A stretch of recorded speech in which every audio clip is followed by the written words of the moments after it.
So continuing on from my first video, this is part 2 of the connection and association between the Great American Set of Eclipses and the Red Heifer sacrifice in Israel. It gets even wilder how these connections start interlocking, and we're gonna just go straight into it. So the first thing to go to from now is to look at how this altar has been constructed. So according to Jewish Talmudic rabbinic law, they straight up acknowledge the fact that the Passover and the daily sacrifice does not require a full temple, but they must be done on an altar built according to the requirements of Jewish law and placed at the appropriate spot. It has to be done on an altar according to the requirements of Jewish law. Okay, so right there is a problem, and we're going to see how that becomes a problem when you compare the Jewish law to the biblical law. Because who are they to act as our priests if they are not adhering to the law of Moses that we were given? If they're going to come in here and perform the sacrifices and act as our priests, we better be checking to make sure that they're being priests according to the laws that God gave us. Let's check on this, because look, this X was drawn over Ephraim and America. Look, the Tav, the X, it's being drawn over Texas. Again, as I said in my previous video, that is a direct sign from heaven of God showing judgment over this location because of what was done with the selling of the heifer to Israel for this abominable sacrifice. Again, it doesn't matter if we know it's abominable. When God gave us his requirements in the scriptures, it's up to us to know. And we have to decide whether we're going to sign off on this or whether we're going to hold the line and tell them, no, this is not an acceptable sacrifice according to the biblical requirements. The Jewish requirements do not matter. The biblical requirements are what matters. Let's go into those. So here's the most pressing command from Numbers chapter 20. When you make an altar, you shall make it of earth, so dirt, or... Here, I gotta move myself. Sound effects are free. If you make an altar of stone, do not build it of hewn stone. For if you use a tool on it, you have profaned it. Any tool used on this altar is a profanity. It's an abomination. Because this altar was made to be used to be a raw interpretation of God's creation. Nature in an unmodified way where man's hand has not tempered or tampered with it. We are showing God that what he created is good enough, and we're offering him peace from that point of his creation without tampering or meddling. Do not use a metal tool on the altar. But what do we find?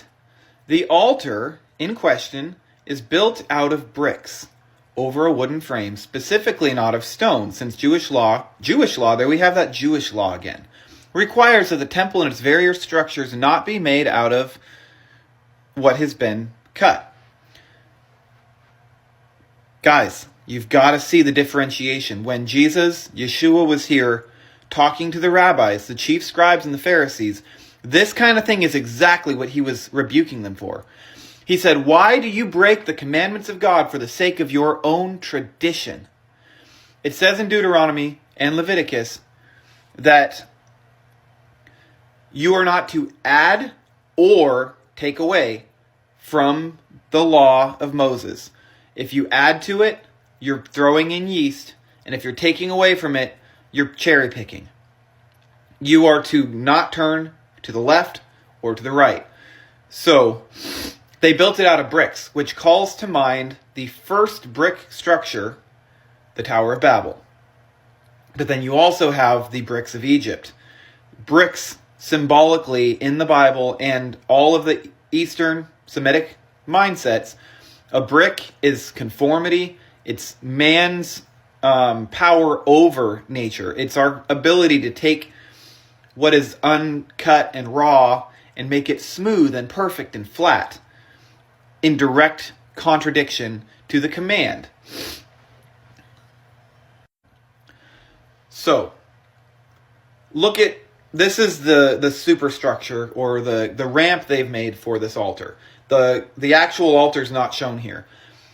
The altar was meant to be made out of uncut stone with no steps leading up to it. And they have done a ramp on this one. I've got to give them that. They got one part right. However, this whole ramp is made out of metal. Think about the spirit of this law. The law is, this shall be a simple stone uncut altar. But now they're going to make the whole ramp superstructure out of metal, which is defiling. For these intents and purposes, this is a defiling principle. We're building the superstructure of the altar out of metal, where they're connected. This ramp is part of the structure of the altar that will be burning the red heifer sacrifice, on which they are sprinkling, again, towards the Al-Aqsa Mosque, accepting it and turning it over to the Muslims and their God, Allah. Continuing on, so this is the Mount of Olives. This whole area is the main cemetery that has grown to well over 150,000 tombs and sarcophagi over the last couple thousand years. Now this mountain used to be where it was covered in groves of olive trees. This is where the holy anointing oil for the kings of Israel was grown. The fact that they have filled it with the bodies of the dead is so defiling, they don't even realize, or they don't even care. They don't care. We don't realize how defiling it is. The red heifer sacrifice, what is the point of it again? The ashes were used for the ritual purification of corpse uncleanness caused by an Israelite coming into contact with a human corpse, human bone, or grave. Why on God's green earth, if this is for the cleansing of uncleanness from corpses, are they doing it among the graves? That is completely abominable. The whole point of this is to cleanse from uncleanness, and we're doing it surrounded by the graves and the tombs of the dead. Here's another aerial view of this just massive area of tombs, decay, death. And herein is the irony. I gotta show you this next part. The Temple Institute posted this a couple days ago. A Kohen fit to perform the red heifer ceremony. Woohoo! The young Kohen in the photo came into the world via home birth. He is fit to perform the red heifer ceremony. He has never set foot in a hospital or a cemetery, and is therefore considered by halakha, Jewish law, to be of the highest level of Torah purity, having never contracted tumat met, impurity imparted by the contact with the corpse. However, this ceremony is surrounded by cemetery and corpses. Do you not see the irony? They're claiming that this guy is holy and able to fit the requirements for purification and purity reasons because he's never set foot on a cemetery, but this whole mountain is a cemetery that is supposed to be cleansing us from the purity of uncleanness. It's supposed to be cleansing the tabernacle of impurity from uncleanness. All of these requirements, those are man-made. Those are not Levitical. They're not Deuteronomical. They're not from Moses. Those are all man-made requirements that are set as distractions. Not to mention, look at this kid's age. You are not to choose a priest to do sacrifices according to Leviticus. You can't do sacrifices until a priest is 25 years old. That kid is not 25. He does not meet the basic requirements.